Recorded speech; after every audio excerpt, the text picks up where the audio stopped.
चलो अब हम आज स्टार्ट करते हैं डाटा एनालिसिस एंड स्टैटिस्टिक्स। ठीक है, अब सबसे पहले स्टैटिस्टिक्स के अंदर कुछ हमारे पास बेसिक्स कमांड होती है, जैसे मैंने कुछ बताया भी था पहले, मीन निकालने की, मीडियन निकालने की। उन्हीं कमांड्स को रिकॉल करेंगे थोड़ा बहुत। पहले मैंने क्या बनाया, ए से एक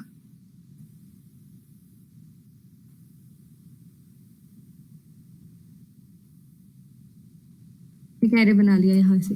ठीक है, अब मुझे इसका मीन फाइंड आउट करना है, तो क्या करेंगे हम, मीन ऑफ ए। इसका मीन आ गया। अब एक कमांड होती है हमारे पास मीन की ही, एक MEAN, मीन टू ए।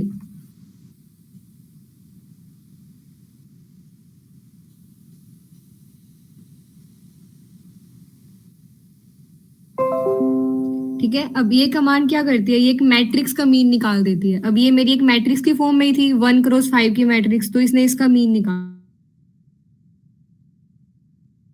दिया। ठीक है, अब एक हमारे पास होती है मीन ABS। ये क्या करती है, सारी जितनी भी मेरे पास ए के अंदर जितने भी एलिमेंट्स हैं, सब सारे के सारे एलिमेंट्स की पहले एब्सोल्यूट वैल्यू निकालेगी, फिर उन एलिमेंट्स का क्या निकालेगी, ये मीन निकालेगी। ठीक है, अब अगली कमांड आती है हमारे पास मीन की, मीन SQR।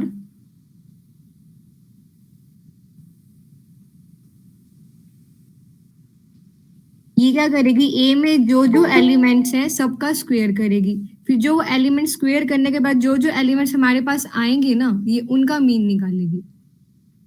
ठीक है, अब हम क्या करते हैं, अब हम एक मैट्रिक्स बनाते हैं, मैट्रिक्स का मीन फाइंड आउट करेंगे हम। फिर B इज इक्वल्स टू से 1 2 3 4 5 6 and 7 8 9।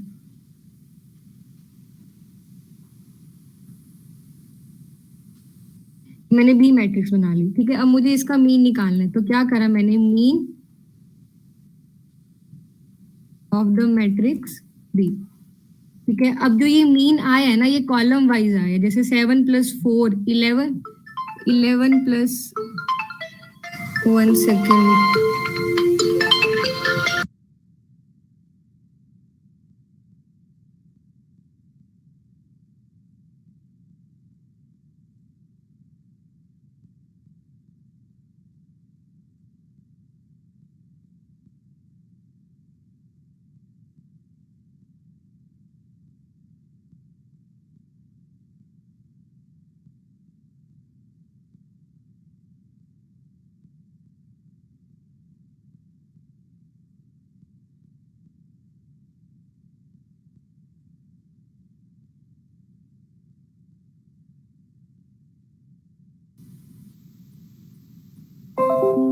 तो देखो इसने क्या करा, मीन फाइंड आउट कर दिया कॉलम वाइज, 7 + 4 11, 11 11 + 1 12, 12 डिवाइडेड बाई 3 4, ऐसे ही 5 और ऐसे ही 6। ठीक है, अगर हम लगाते हैं मीन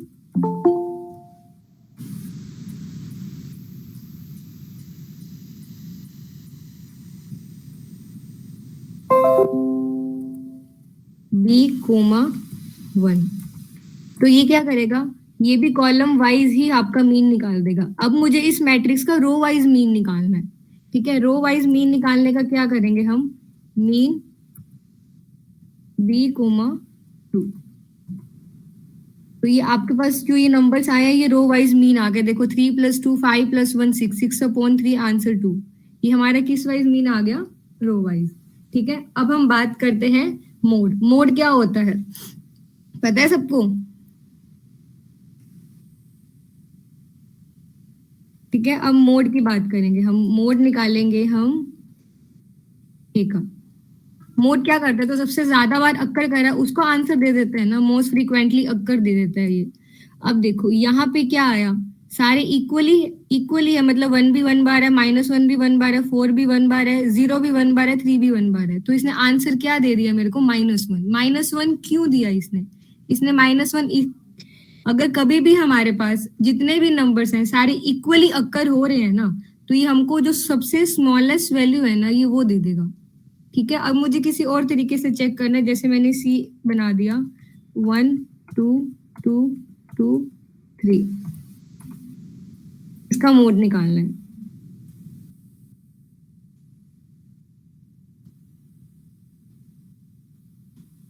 तो यहाँ पे तो 2 दे देगा। अगर सारे के सारे सेम टाइम अक्कर हो रहे हैं तो ये सबसे स्मॉलेस्ट दे देगा। अब हम एक और तरीके से लेके चलते हैं, से कोई भी दो नंबर्स हैं वो दो बार रिपीट हो रहे हैं, जैसे 1 1 2 2 एंड 3। ठीक है, अब इसका मोड निकालते हैं।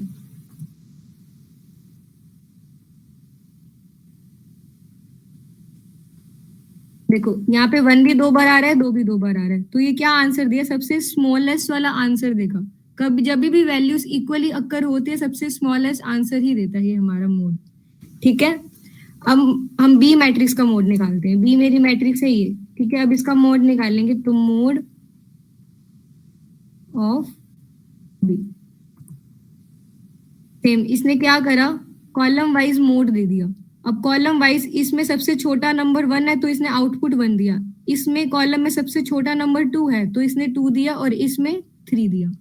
ठीक है, क्योंकि सारे के सारे इक्वली अक्कर कर रहे हैं। ठीक है, अब मुझे क्या निकालना है, मोड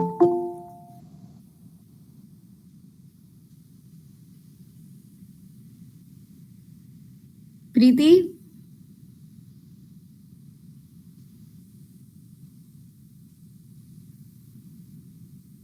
प्रीति मैं मुझे बोल रही हूँ? हाँ आपको बोल रही हूँ। आप लास्ट क्लास में कहाँ थे?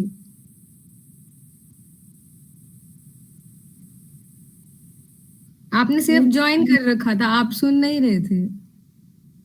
मैम मेरी एकदम से तबीयत खराब हो गई थी तो मुझे चक्कर आ गए थे, फिर फोन वहीं रह गया था, इसलिए पता नहीं लगा मुझे। अच्छा, अब ठीक हो? Yes ma'am. चलो टेक केयर, ध्यान रखो अपना।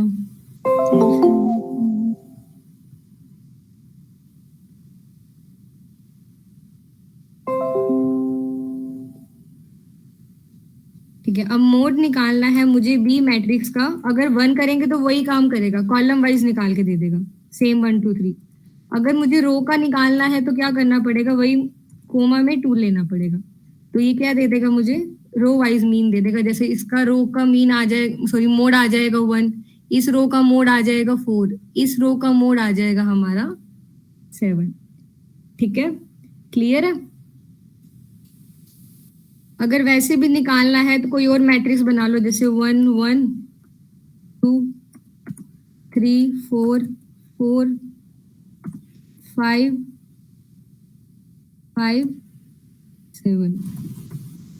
इसका मोड निकाल के देखते हैं।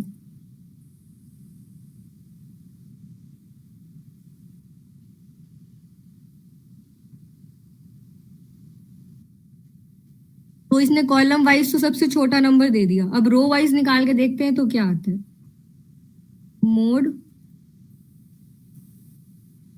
3,2। तो देखो यहाँ पे तो 1 आ गया, यहाँ पे मोस्ट अक्कर 4 है, और इस रो में मोस्ट अक्कर हमारा है 5। ठीक है, मीन निकालना आ गया, मोड निकालना आ गया, मैट्रिक्स के अंदर भी आ गया और वैसे भी आ गया। ठीक है, अब हम बात करते हैं मीडियन की। ये मेरी जो मैट्रिक्स है मैंने उसको कॉल किया। ठीक है, अब इसका मीडियन निकालेंगे।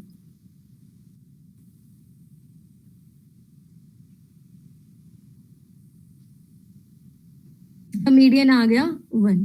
ये सबसे पहले क्या करेगा, इसको असेंडिंग ऑर्डर में चेंज करेगा, उसके बाद मीडियन निकालेगा। जैसे पहला आएगा -1, देन 0, देन 1, देन 3 एंड 4। तो उस 5 ऑब्जर्वेशन का हमारा मीडियन कितना होता है, बीच वाला सबसे मिडिल मोस्ट वैल्यू, तो वो कौन सी आएगी हमारी, 1 आएगी। ठीक है, अब बी का मीडियन निकालते हैं। बी को पहले कॉल कर लिया, देन मीडियन।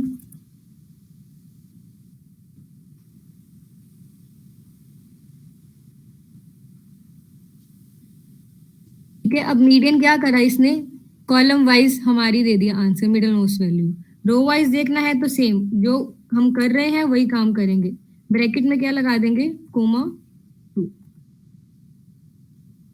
तो देखो इसकी रो वाइज देखेंगे तो सबसे बीच में 2 आ रहा है, इसका 5 आ रहा है, और उसका हमारा कितना आ रहा है, 8 आ रहा है।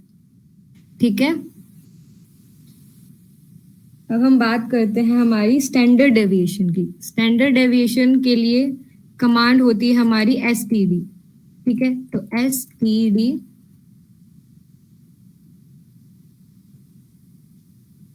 ये आगे हमारी स्टैंडर्ड डेविएशन कैलकुलेट होगी, ठीक है।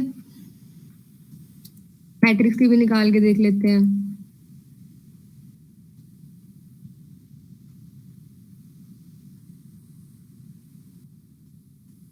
ठीक है, वेरियस वेरियंस की क्या होती है हमारे पास, वी ए आर,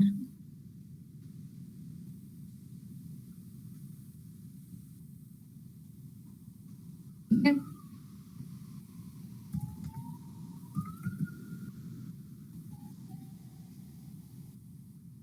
बी का करते हैं, तो इसने आपकी वेरिएंस दे दी। अब वेरिएंस क्या होती है, स्टैंडर्ड डेविएशन का डबल ही होती है ना, देख सकते हो वेरीफाई करके। इसका 3 था, इसका 9, सो स्क्वायर होती है। इसका 3, इसका स्क्वायर 9, इसका 3, इसका स्क्वायर 9, ठीक है। वेरिएंस स्टैंडर्ड डेविएशन का स्क्वायर होती है ना, तो देखो सेम आंसर आ रहा है, ठीक है। अब हम क्या करेंगे, अब हम मैं कोई एक्सेल फाइल बनाई है हमने, ठीक है। अगर हमको उस एक्सेल फाइल को अपनी मैटलैब में इंपोर्ट करना है और उसके अंदर ऑपरेशंस लगाने हैं, जो जो उसके अंदर डाटा है। एक्सेल फाइल है मेरे पास, उसका सारा डाटा मैं टाइप थोड़ा ना करूंगी बार बार, तो क्या करेंगे हम,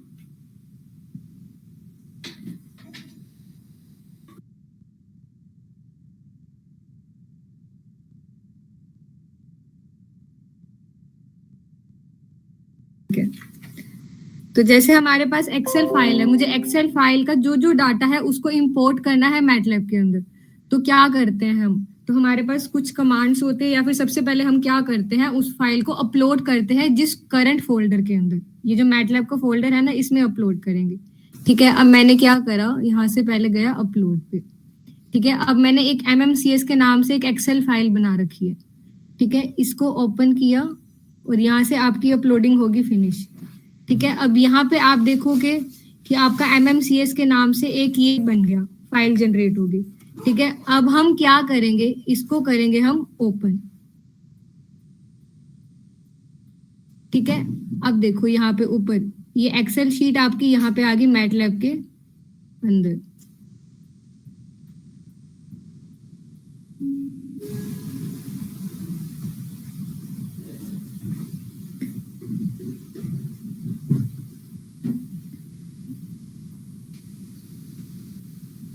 ठीक है। मैंने 2 कॉलम की एक एक्सेल फाइल बनाई जिसमें मैंने कुछ नंबर्स एडिट कर रखे हैं, ठीक है। अब क्या करेंगे, हम सबसे पहले इन नंबर्स को इंपोर्ट करेंगे यहाँ पे, ठीक है। यहाँ पे हम कर लिया हमने इंपोर्ट सिलेक्शन, तो यहाँ से जैसे ही हमने इंपोर्ट करा, वर्क स्पेस में देखो यहाँ MMCS के नाम से 12x2 की एक टेबल बन गया आगे हमारे पास,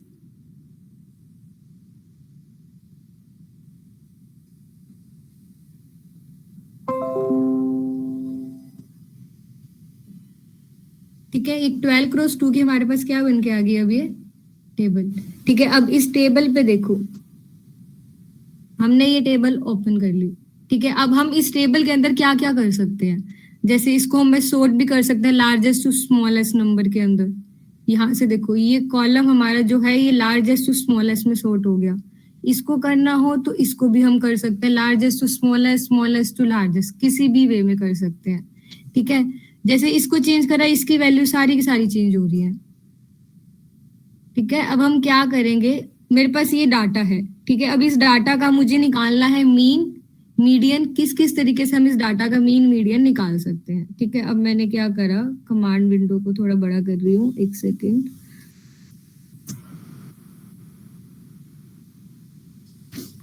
ठीक है। अब मेरी ये जो फाइल है ये किस नाम से, MMCS के नाम से है, और ऊपर क्या नाम दे रखा है मैंने यहाँ पे, वेरिएबल 1, ठीक है। अब हम क्या करेंगे, इसका मुझे मीन निकालना है,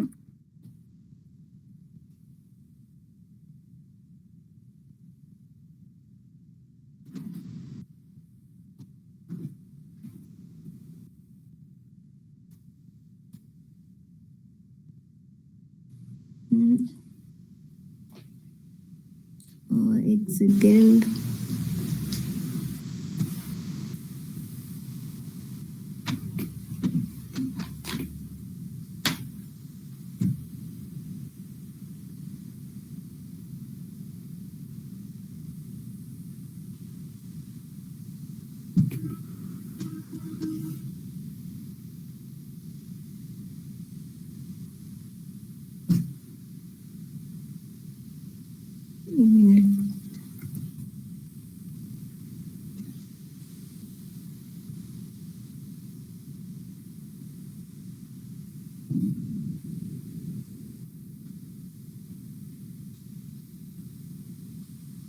organise number A where one लिख के देखते हैं।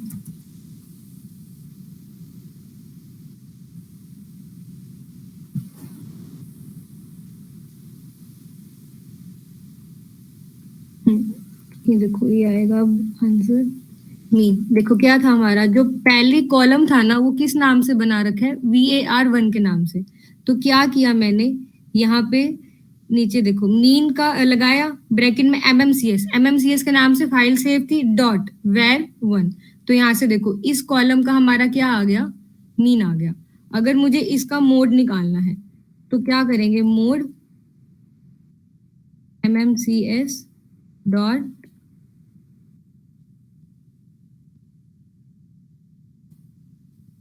ठीक है। इसका यहाँ से हम मोड भी निकाल सकते हैं, जो जो हमारा यहाँ से डाटा है, ठीक है। मीडियन भी निकाल सकते हैं, कुछ भी निकाल लो यहाँ से।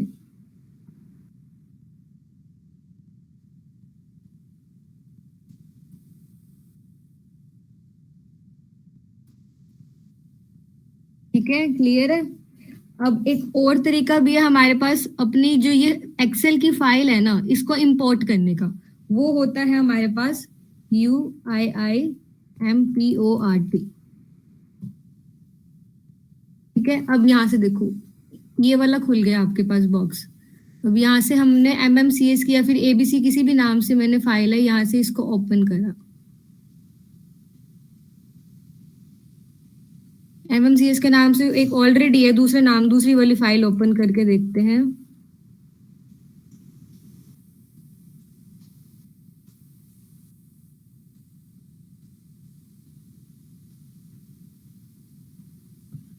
यहाँ से मैंने ABC के नाम से ओपन करा, तो देखो ये ABC वाली फाइल ओपन होगी। यहाँ से हम फिर वही करेंगे, डाटा को सिलेक्ट करके इंपोर्ट सिलेक्शन कर देंगे, इंपोर्ट डाटा। तो यहाँ से वर्क स्पेस में देखो हमारा ABC के नाम से ये टेबल ऑलरेडी जनरेटेड है, इसलिए दोबारा नहीं दिखा रहा। तो यहाँ से भी आप कर सकते हो इंपोर्ट। ठीक है, अब एक और तरीका होता है अपनी एक्सेल फाइल को रीड करने का, या फिर उस एक्सेल फाइल में से अगर डाटा का मुझे मीन मोड मीडियन कुछ भी निकालना है तो हम वो भी निकाल सकते हैं। तो उसके लिए देंगे, जैसे मैंने AB का नाम दे दिया XLS read.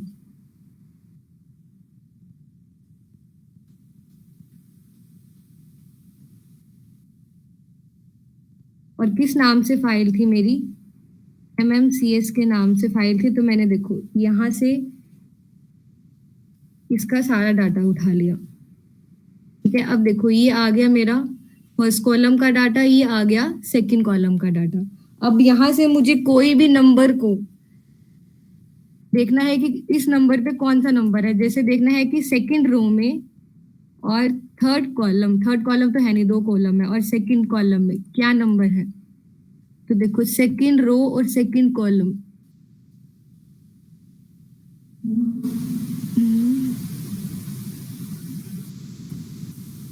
Second row second column क्या एलिमेंट है हमारे पास, 4। तो यहाँ से हमारा क्या आ गया, 4 आ गया।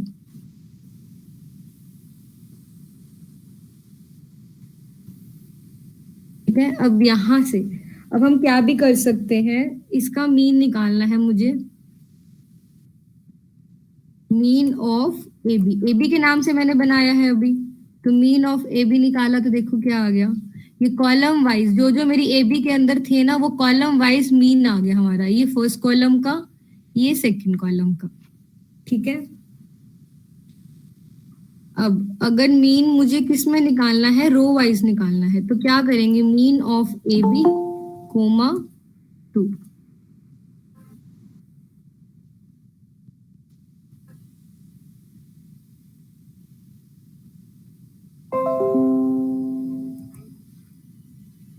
तो देखो ये जो मीन आ गया हमारा रो वाइज आ गया।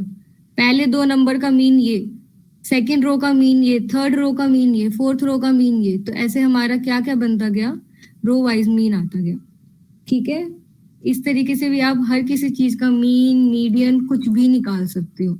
मीडियन ऑफ AB निकालना है, कुछ एलिमेंट का मीडियन निकालना है, कोई एलिमेंट एक्सेस करना है, तो इस तरीके से हम उसको कर सकते हैं। ठीक है, अब मैंने क्या करा, एक और करा एबी। एबी के अंदर ही मैंने क्या करा, 1 से लेकर 3 रोज, मतलब पहले 3 रोज ले ली, ठीक है, और कॉलम उठा लिया सेकंड।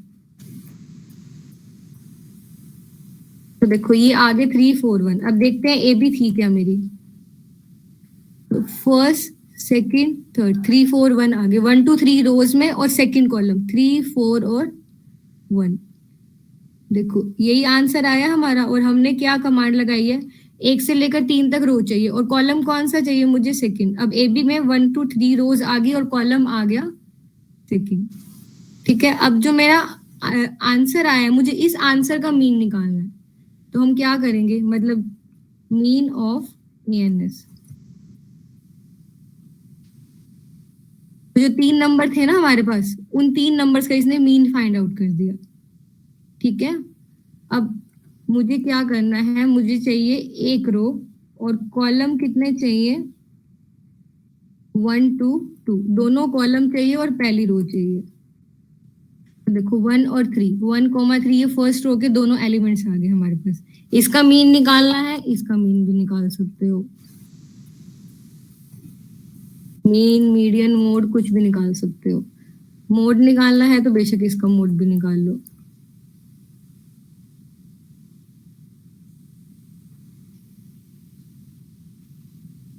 मोड, ये आंसर, ये मोड 2 किसका दे रही है, जो हमारा रिसेंट वाला आंसर बना ना, इसी का इसने दे दिया, क्योंकि वो आंसर तो अब खत्म हो गया ना। क्लियर है यहाँ तक, किसी को दिक्कत है?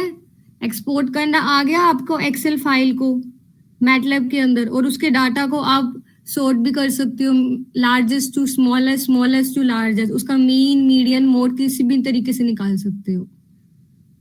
क्लियर है? Yes ma'am. Yes ma'am. ठीक है, अब हम करते हैं इंटरपोलेशन। इंटरपोलेशन क्या होता है? इंटरपोलेशन होता है कि अगर मुझे कोई भी डाटा पॉइंट्स दे रखे हैं, मुझे उनके बीच में कोई भी एक वैल्यू निकालनी है, एस्टिमेशन वैल्यू निकालनी है, तो हम वो किस तरीके से निकालेंगे। जैसे ए मेरे पास कोई है 1 2 3 4 5 6, बी है 2 3 4 5 6 7, मुझे कोई भी 2.3 पे वैल्यू निकालनी है, तो उसको निकालने का तरीका होता है इंटरपोलेशन के अंदर।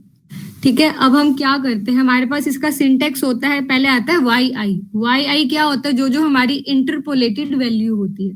ठीक है, फिर इसकी कमांड होती है हमारे पास इंटर पी 1। ठीक है, फिर आता है ब्रैकेट में एक्स एक्सिस के कोऑर्डिनेट्स, फिर आते हैं वाई एक्सिस के कोऑर्डिनेट, फिर जिस पॉइंट पे मुझे वैल्यू निकालनी है वो वैल्यू। देन हमारा आता है मेथड, हम किस मेथड से निकालना चाहते हैं। अब जो मेथड है वो आपका ऑप्शनल है, अब अगर नहीं चूज करोगे तो वो एज ए डिफॉल्ट आपका लीनियर ही चूज करेगा। ठीक है, हाँ, एक कंडीशन होती है, जो आपका एक्स होता है ना, वो मोनोटोनिक होना चाहिए। जैसे मैंने एक्स एक वेक्टर ले लिया यहाँ से 1 2 3 4 5 6, और जितने एक्स के अंदर वैल्यूज है उतनी वाई के अंदर भी वैल्यूज होनी चाहिए। अगर आप नहीं अलग अलग लोगे तो आपको वो एरर दिखा देगा। ठीक है, जैसे न्यूमेरिकल एनालिसिस पढ़ा होगा, शायद 6 सेमेस्टर में आता है, तो वहां जो उसका काम है वही है। अब मैंने y ले लिया एक वेक्टर 2 से 4 6 8 एंड 10। ठीक है, अब मुझे क्या करना है, मुझे किसी एक पॉइंट 2.3 पे वैल्यू निकालनी है। मतलब जब x की वैल्यू 2.3 है तो y की क्या वैल्यू होगी वहां पे। ठीक है, अब हम यूज करेंगे INTERP1। ठीक है, अब आएंगे हमारा x। ठीक है, x की वैल्यूज हॉरिजॉन्टल, y की वैल्यू किस पॉइंट पे निकालनी है, से 2.3 पॉइंट पे निकालनी है। ठीक है, और मेथड हमने यूज कर लिया से लीनियर।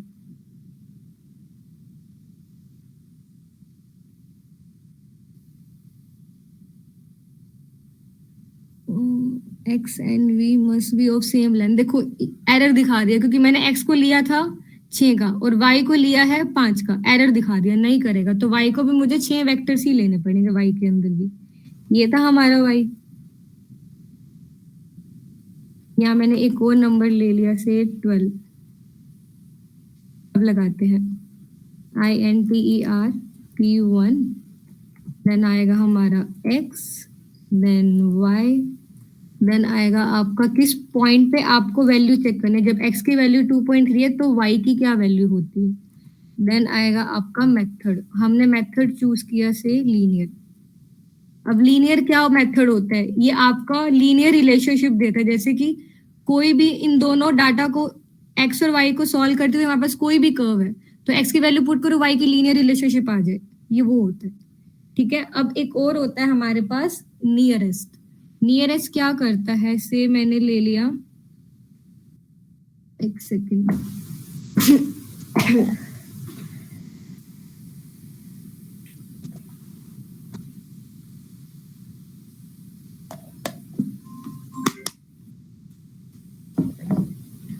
Inter P one. ठीक है, अब मुझे क्या करना है, एक मैंने x लिया देन y 2.3 पे। और एक सेकंड रुको, पहले ये देखो कि जैसे मैंने x की क्या वैल्यू थी, चलो बाद में बताती हूँ कि क्या है, या तो अभी देख लेते हैं। x क्या था मेरा यहाँ से ये, और y क्या था मेरा 2 4 6 8 10 12। अब देखो मेरे को 2.3 पे वैल्यू निकालनी थी, 2.3 पे वैल्यू x की 2.3 वैल्यू मेरी 2 और 3 के बीच में आ रही है, तो जो भी हमारा आंसर आएगा ना वो y का 4 और 6 के बिल्कुल बीच में आ रहा है। मतलब बिल्कुल बीच तो नहीं, मतलब इनके बीच की वैल्यू आ रही है। ठीक है, मतलब ये सही आंसर दे रहा है हमारा। अब हम क्या करेंगे, इंटर p1, अब लगाएंगे x देन y, फिर हमने क्या किस पॉइंट पे निकालनी है, 2.3 पॉइंट पे निकालनी है। अब आता है हमारे पास नियरेस्ट। नियरेस्ट क्या करेगा हमारा,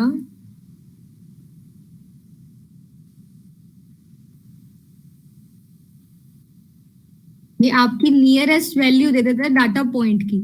जो हम ये क्या करता है, ये वैल्यू रिटर्न करता है वो उस डाटा पॉइंट की जो नियरेस्ट है, जो हमारे इंटरपोलेटेड पॉइंट है। जैसे हमारा इंटरपोलेटेड पॉइंट 4.6 आया था, अब उसके नियरेस्ट कौन सी वैल्यू है हमारी y के अंदर, देखो y की क्या थी ये। अब 4.6 के नियरेस्ट कौन सी वैल्यू है y के अंदर, 4, तो इसने क्या आउटपुट दे दिया मेरे को, 4 आंसर दे दिया। ठीक है, मतलब जैसे 2.3 पे जो भी हमारी एक्चुअल इंटरपोलेटेड वैल्यू होती है ना, उसका जो नियरेस्ट होता है ना y के अंदर, ये हमारी वो वैल्यू को रिटर्न करता है। ठीक है, अब आता है हमारा स्प्लाइन।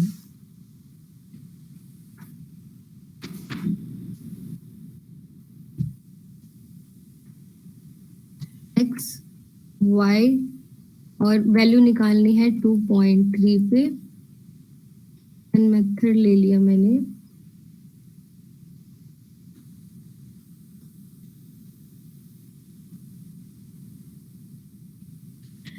ये भी सेम आंसर देगा। क्यों सेम आंसर दे रहा है, वैसे जो ये फंक्शन है ना, इसके लिए हम जो पॉइंट है ना, इसका बाहर का पॉइंट भी ले सकते हैं। मतलब जो एक होती है इंटरपोलेशन, एक होती है एक्स्ट्रापोलेशन, न्यूमेरिकल एनालिसिस में पढ़ा होगा। मतलब बाहर की भी वैल्यू निकाल के हम उसका भी निकाल सकते हैं, बाहर की कोई भी वैल्यू लेके।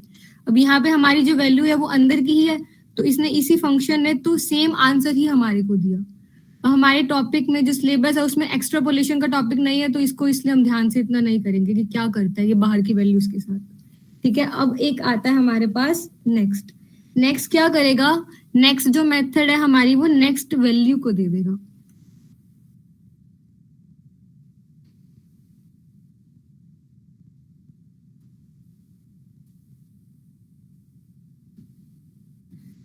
टू पॉइंट 3 पे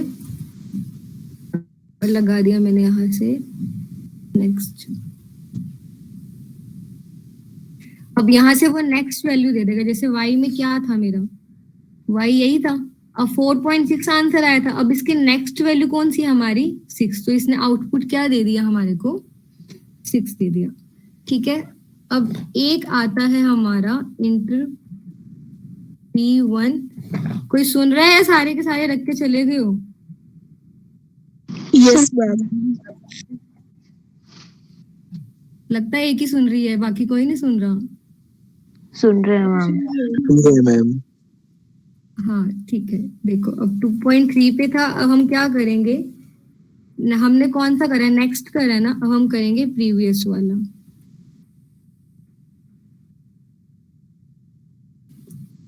प्रीवियस क्या कर देगा, उसकी प्रीवियस वैल्यू दे देगा। जैसे 4.6 था, उसकी प्रीवियस वैल्यू क्या है हमारे y के अंदर, 4। तो ये क्या करेगा, हमारी प्रीवियस वैल्यू को रिटर्न कर देगा। क्लियर है इंटरपोलेशन?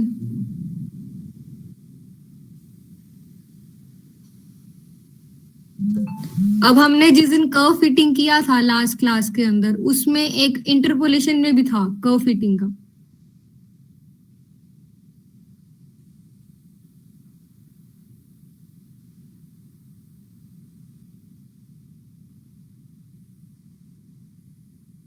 जैसे यहां से लिया मैंने x वाली वैल्यूज, यहां से ले ली y वाली वैल्यूज।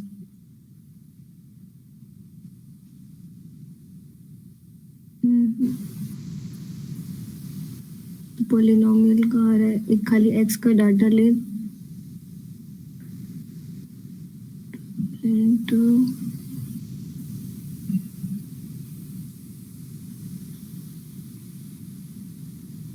नहीं कर सकते भाई।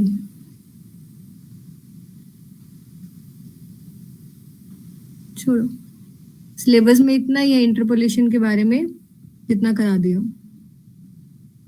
क्लियर है? Yes ma'am. कितना कितना पढ़ लिया तुम लोगों ने?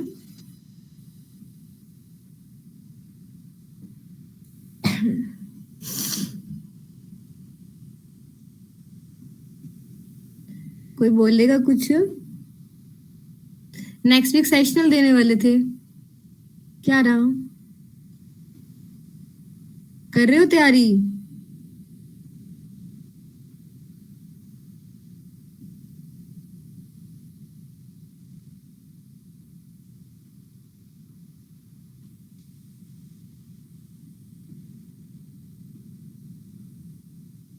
नहीं कर रहे क्या? जवाब ही नहीं देते। मैम सेकंड यूनिट का लोगे ना सेशनल? दोनों का होगा ना, सेकंड का थोड़ा होगा खाली। अच्छा, फर्स्ट और सेकंड दोनों? हाँ दोनों। ओके। कर लो तैयारी, एग्जाम्स भी बहुत पास हैं। 15 से तो हो लेंगे एग्जाम स्टार्ट। मैम वो नहीं हो रहा, यूजर डिफाइंड फंक्शन जैसे बना रहे हैं ना, तो हम फोन में कर रहे हैं, वो फोन में कहाँ पे फाइल बनानी है वो नहीं हुआ। जैसे स्क्रिप्ट बना रहे हैं वो तो उसका तो अलग ऑप्शन है। हाँ फिर वो यूजर डिफाइंड फंक्शन जिस फाइल में बनाना है वो नहीं मिल रहा मैम। क्या कहाँ क्या? एडिटर विंडो में बनेगा ना, फोन में नहीं हो रहा। नो मैम, पता नहीं चला कहाँ से क्या करना है, मैंने चेक तो किया था अभी। यहाँ पे तो यहाँ से बनता है।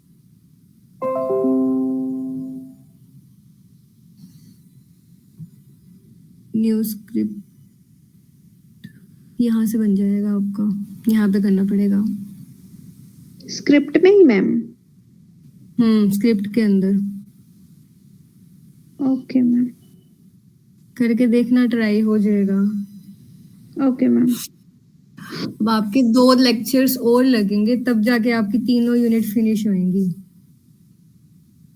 कम से कम।